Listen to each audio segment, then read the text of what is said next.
if you were a new client, and like as in Duncan from 5 months ago, and you had one question that you think that would have most benefited you back then, what would it be?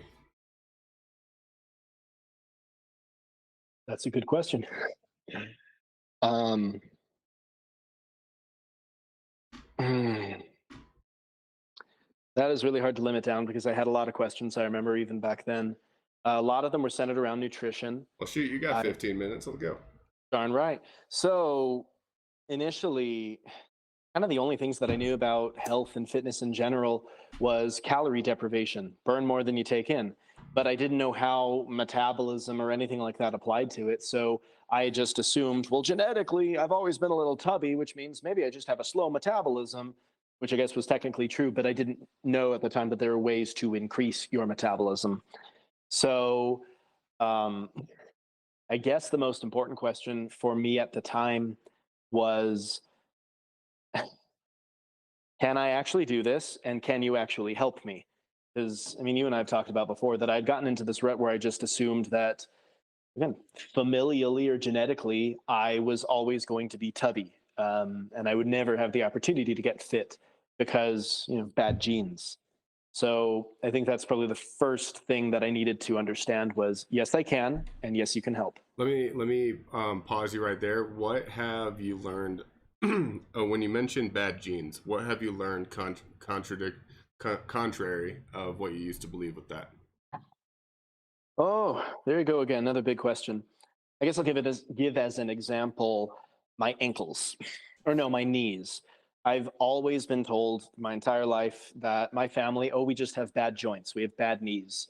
And so again, that was a very limiting belief that I just assumed, okay, I guess I have bad knees and that's just how it'll always be. I'll always sound like a bowl of Rice Krispies when I get up out of the morning, snap, crackle, pop.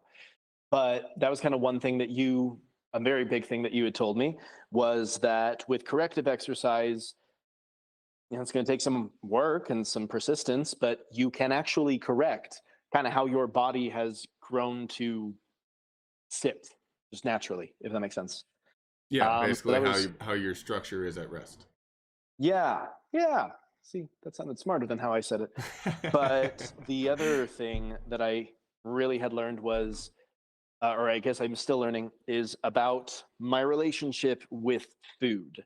Because up until this point, anytime that I'd ever tried to go on a diet or fix my lifestyle or anything like that, it just involved kind of starving myself, actually. So you cut out the main things. Like I knew that inherently broccoli is more healthy than fried chicken, stuff like that. And I don't know, kale is more healthy than cake. So those kind of easy decisions were, again, easy.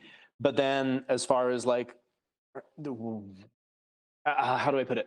Like how the food you eat translates into the kind of exercise or training that you are meant to do.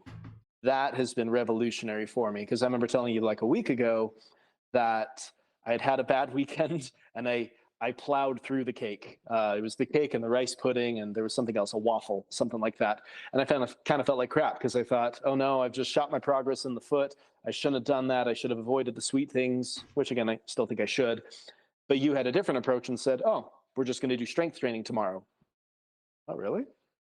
You mean me having, and again, I'm not saying that everyone should go out and eat cake, but I had thought that I had like had a major backsliding moment because of that. Because in my mind, you know, this is bad, this is good, and the lower amounts of food that you can eat, the better. Whereas again, sometimes with the protein intake that I've been doing kind of under your recommendation, I don't think I've ever eaten this much in my entire life. And yet my body seems to keep shaping down. So it's working. Right. Yeah. So I know that is was a lot. it? Yeah. Well, no. I'm glad. Um, but so basically, you would tell your future self, do not fret over the small stuff, and just the utilize the things that you put inside you, no matter what it is, because you can use almost anything that you put inside you. Like, um, when it comes to the cake or the pasta, the lasagna that you ate with cake, Oh, you Yes, remembered. it wasn't it wasn't a great choice, but it doesn't mean that it doesn't have calories that we can use. You know what I mean? Hmm. Actually, that is a really good point. Is a really good point.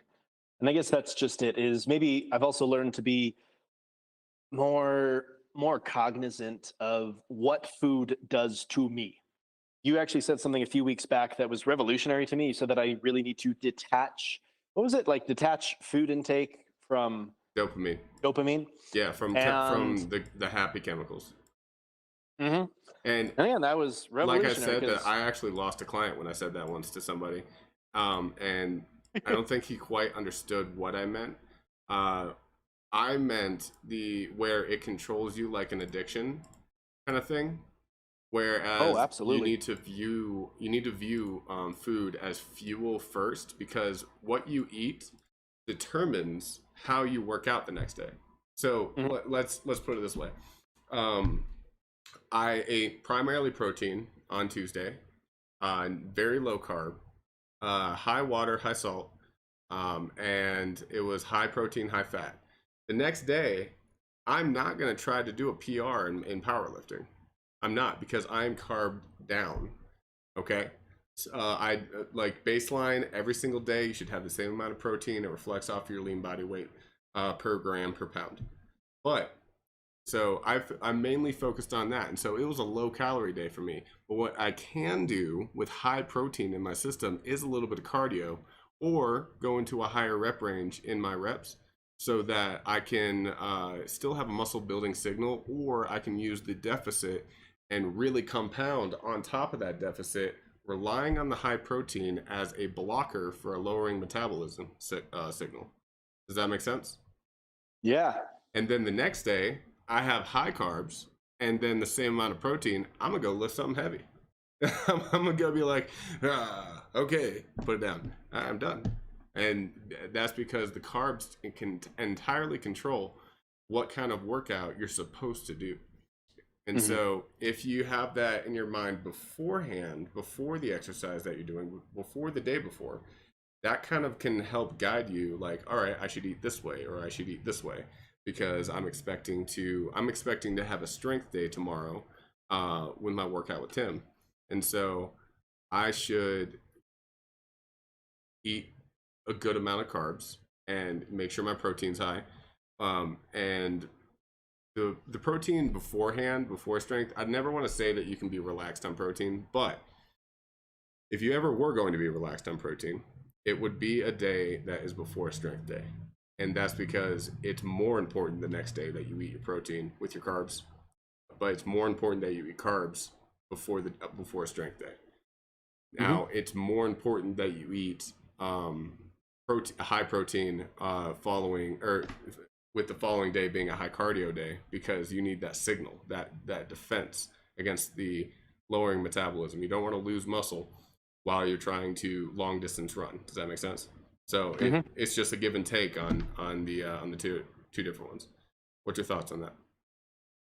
I think, like you were saying, the give and take, that's something that was really new to me.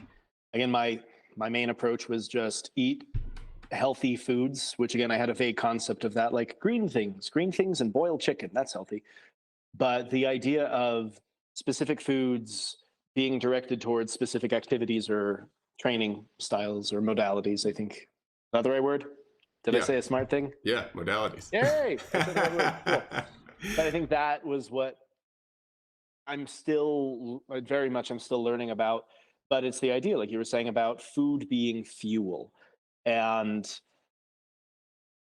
how do I put it? Like using your, I really can't think of the word. I